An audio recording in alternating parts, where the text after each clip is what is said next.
welcome to the next section of your HBOT Basics course. In this section, we're going to cover pressure in HBOT.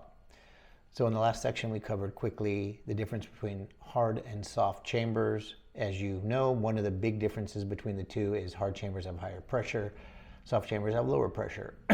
So what exactly is pressure in HBOT? How is it used? So let's get to the beginning here. So pressure, as we use it in HBOT, and as we use a unit of measurement called ATA, so absolute atmospheres. And one absolute atmosphere is the pressure exerted on you in all directions by the air above you, because the air above you has weight, at sea level. So one ATA equals the amount of pressure basically the atmosphere is pressing down on you at sea level. So that's where you get ATA. So you see 1.1, 1.4 ATA, all that. So you're always at 1 plus, right? So in hyperbaric, so hyperbaric just means higher pressure, you're going to be dealing with more pressure than atmospheric pressure. So that's kind of where you're getting that at. And that atmospheric pressure, as I said, is 1 ATA, and that equals about 1 bar of pressure or 14.7 psi, right? Being exerted on you at all time. So if you look at illustration 1, you see the guy, he's just hanging out by the sea. He's always got that 1 bar of pressure. Now you don't feel that pressure because your body will equalize that pressure, and so therefore you have 1 ATA or 1 bar or 14 psi of pressure inside. So they're pressing against each other, so you don't feel any big difference. Where hyperbarics gets its kind of mojo, or where hyperbaric oxygen therapy comes into play, is when you increase that ambient pressure on your body, it's going to change how oxygen behaves in the blood. Yeah. So under higher pressure, oxygen is no longer just carried by your red blood cells, right? Basic biology, you know, when you breathe, oxygen, to simplify it, attaches to red blood cells.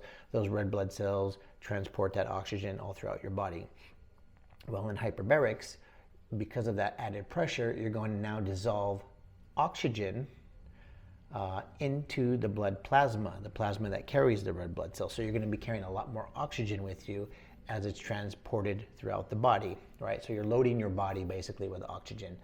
And that's going to help you get oxygen to places that maybe you can't get it to because of inflammation, because of water retention or edema, because of an injury or constriction. So oxygen in this case is going to get to those places where maybe it wouldn't have gotten to just through being carried by red blood cells, okay? So there's 2 parts to this.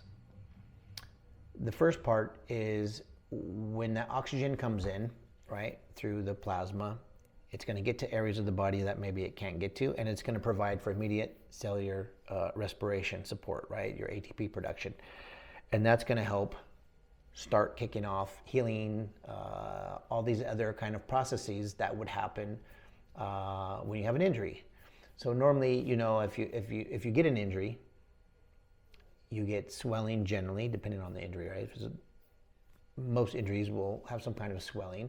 And what's one of the things that you're supposed to do with it, right? You're supposed to, at some point, you ice it, because it will take longer to heal if you don't ice it, because that inflammation is blocking red blood cells and oxygen getting to the actual injury. So with hyperbarics, you're going to actually be able to get through that or past that. It's not a replacement per se for icing an injury, but it's definitely something that will add on top of that. And then in other areas where maybe, you know, if you have some injury in some weird place in your body, you're not going to be able to ice it very easy deep down within tissue. Hyperbarics will do that, right? And it also will suppress certain bacteria, so it will help reduce the likelihood of infections. And then secondly, the other big thing that it will do for you is, over a number of repeated hyperbaric exposures, it will initiate certain biological signaling or signaling pathways, right, that are involved in tissue repair, angiogenesis, which is the creation of new blood vessels, right? You need those blood vessels created, and then that carries the oxygen and blood to different parts of the body, which can help heal. and mitochondrial function can be improved, and basically it will initiate a whole bunch of different regenerative processes, reduce inflammation, there's inflammatory markers that will be reduced, etc. So that's kind of the high level of what that pressure is doing. It's getting that oxygen into the blood plasma, and then that blood plasma is able to then help that oxygen get to different parts of the body.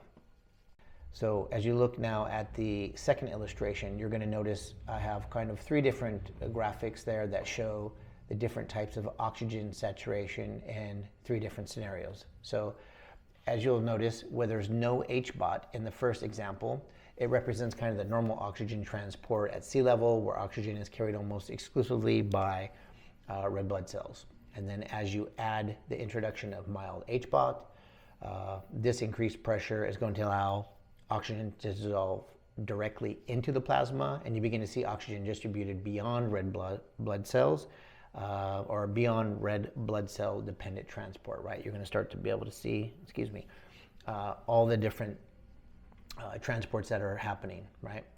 And then with the introduction of the mild HBOT, as you increase pressure, oxygen is going to start to dissolve directly into the blood plasma, and you'll begin to see oxygen distributed beyond red blood cell dependent transport, right? So now it's being carried by the plasma. And by the third example, the high pressure HBOT, a substantially greater amount of oxygen, represented by the blue dots, is being dissolved in the plasma, creating a large oxygen reservoir that can be rapidly utilized by tissues for immediate metabolic support or for initiating repair and regenerative signaling pathways, right, as discussed before. So that's kind of what you're going to see in these, or that's what you see in the second illustration. So you go from oxygen, a little bit of oxygen attached to the red blood cell, then you see the second and third, you see plasma being now saturated with oxygen. So mild pressure, high pressure, more saturation basically. You can see that higher pressure is going to give you more oxygen than mild, but it's also sensitive to time. So if you go into a, let's say, a 2 ATA chamber for 60 minutes, you can get about the same or maybe a little bit more in a 1.4 ATA chamber at 90 minutes. So it's a game, and we're going to discuss the difference of oxygen units in the next section. But from this perspective, what I want you guys to understand is how much oxygen can you safely get in the body, right? And that's basically what we'll cover in the next section. But the underlying principle is pretty clear, that there is a saturation point for everybody, and that saturation point is reached faster or slower depending on the pressure used, and you determine which one you should be using depending on the issue that you're trying to treat. Yeah, so most things, again, and we'll discuss this in later sections, most longevity and wellness protocols can be treated quite easily with a mild hyperbaric oxygen therapy. When you get to more advanced disease or injury, you may need that extra pressure. Otherwise, you'll need more time. But in emergency situations, as I said, even in the first video, you would generally use a higher pressure because you need that high amount of dissolved oxygen and that feedback immediately, right? But over maintenance cycles, that kind of stuff, you don't need that. And just kind of to end here with a quick little demo. So over here in the Czech Republic, we've got a couple types of water, right? I won't show you them yet, but these bottles all look the same to you. I don't know if you can see them. Yeah, we can see them here on the camera. Yeah, you can't feel it, but I can feel it. They all feel the same hardness. But one of them is Naperliva, or basically still water. And if I open it, oh, you actually even heard something. I even heard something there. It's pressurized still, a little bit, but basically no bubbles in there. Yeah, it's good.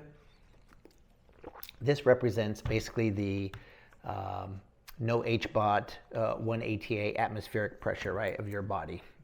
So I'm going to drink this one later, but that's that. Now you've got two different ones. You got a Yemene Perliva, which means like a light carbonation or gas, and you have a standard. So if I shake them up a little bit, just to cheat a little bit, if I open up the light, yeah, you can now see the carbon dioxide bubbles in there, right? Kind of representing oxygen, but keep in mind you're not forming bubbles in your blood with oxygen. It's a little bit different, but the idea is the same. As you step out of the chamber, it's like opening the cap, and all that oxygen that was diffused in there is now going throughout your body. Yeah, it's not turning into bubbles, but it's that oxygen, the particles or the oxygen, particles or diffused oxygen is going throughout your body. Yeah, so that's what you have here. And then high pressure HBOT is basically the same. You should just get more. You get a little bit more. You know, quite frankly, they didn't look that much different, but they should be. They probably taste different. Pretty bitter. Yeah, not a big difference. All right, not the greatest idea or analogy, but the three different types: high, medium, and no pressure. You get no bubbles, less bubbles, or less, or more bubbles here in the high, right? So try to give you an analogy of how it works. So as you get out of the chamber, those bubbles are now, or sorry, not those bubbles, those oxygen that's diffused in your plasma is now going to go throughout your body. So just keep that in mind. That's exactly, kind of a poor analogy, but that's kind of what's going to happen when you use hyperbarics, okay?